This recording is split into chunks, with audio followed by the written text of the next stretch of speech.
Also here today, Leo Terrell, civil rights attorney and Fox News contributor, and Kristal Knight, Democratic strategist and former Priorities USA political director. Leo and Kristal, welcome to you both. Happy 4th of July. Thanks for coming in today. Leo, I want to start with you. So far, we've got two lawmakers and a number of major papers, including the New York Times, the Boston Globe, and a handful of others. They're calling for Biden to step aside. Do you expect more to join this growing chorus? And really, where does this go? Well, yes, and I think it's very clear that the American people should be counted into this, Anita. Let's be very clear. The Democrats Party, the White House, the Biden administration, the Biden family have continued to lie about his physical and mental condition for 3.5 years. But for Fox News, we learned the truth about his aging condition.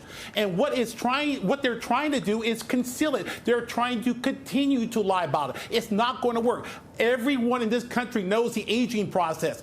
Joe Biden is aging. He cannot reverse that. And I'll submit this to you, Anita. He needs to go out, talk to reporters, preferably, let's say Fox News, no cue cards, no teleprompter, and let's see if he can answer questions. So far, all we have seen is teleprompter and cue cards. It will not work, Anita.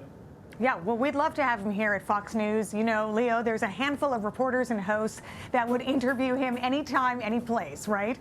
Kristal, let me ask you this. Absolutely. President Biden, he apparently, despite the poor debate performance, continues to raise large amounts of money. Allegedly, he raised $33 million on the day of the debate. That's according to the campaign. So as long as he has the funds, he can stay in the race. But should he stay in the race? What do you say? Well, I think, time will tell if he should stay in the race. We saw in the package before that there will be polling that's probably out in the field right now. And once we get those polling results back, I think that will be really the telltale. But one of the other things that we have to mention is that incumbent presidents from Reagan to Obama have historically not done well in their first debate in the year of their reelection. And so we still have to give President Biden time to see if he can actually recover. I think tomorrow's sit-down interview with ABC News will be a telling interview based on the questions and, again, based on his fitness. Those are all the things that I think that the campaign is weighing, but also that time will just tell based on where voters' feelings are post-debate. Mm-hmm. Okay, I want to bring up this headline from Axios, if we have that. I think it says it's from okay, actually, we're going to go to an NBC report, if we can put that up on the screen. This one says, the Biden family members have privately pointed fingers at some of his longtime aides over his disastrous debate. They have discussed whether he should fire senior White House advisor Anita Dunn, for instance, and possibly even her husband, Bob Bauer, who is Biden's personal lawyer. Two people familiar with the matter said. Okay, so Leo, let me ask you about that. It looks like they're trying to blame everyone for Biden's performance, including his most loyal advisors in his inner circle. Is that going to fly?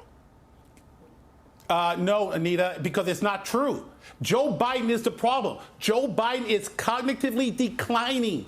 That's the fact. And with all due respect to my colleague here, it's not about a bad debate. Joe Biden has a problem mentally comprehending questions. We saw that. This is not a one-up. This is not a bad first debate. Joe Biden is aging before our eyes. Why are they going to blame a White House staffer? I'll tell you why. Because Joe Biden is the meal ticket for the Biden family.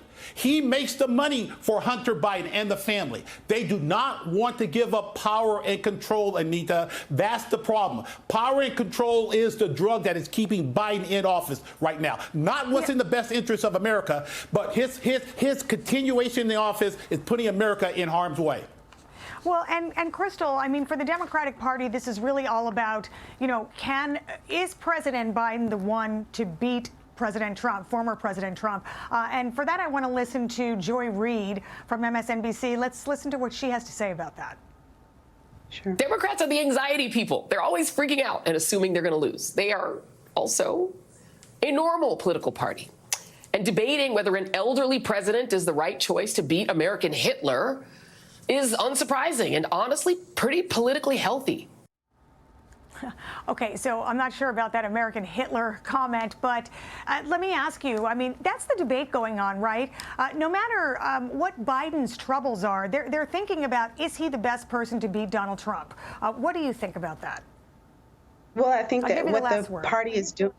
Sure. I think what the party is doing is positioning to find the best candidate. And right now we know that that is Joe Biden, which is why we see party leaders sticking beside him to beat him. I think the thing about the timing thing is we're in July and people will begin voting probably in September, October. And so that's part of the challenge is that do we switch course right now and have to reintroduce someone, do new polling, do new fundraising around a different candidate? And so it's not as simple as, we just get rid of the guy at the top of the ticket because he's the president. He's also the person that we know can actually beat Donald Trump. And so there are a lot of different nuances that go into just changing the course, particularly when you're this late in the game. And so I think absolutely the party is trying to position itself to get the win. That's the ultimate goal, is to get the win in November. But, is Joe Biden the person? We will yet to determine that, again, based on these upcoming weeks. Yeah, it's going to be an interesting road to Chicago in August. That is for sure. Leo Terrell and Kristal Knight, thank you so much. I appreciate your thoughts today, and happy 4th of July to both of you. Hey everyone, I'm Emily Campagno. Catch me and my co-hosts Harris Faulkner and Kaylee McEnany on Outnumbered every weekday at 12 p.m. Eastern, or set your DVR. Also, don't forget to subscribe to the Fox News YouTube page for daily highlights.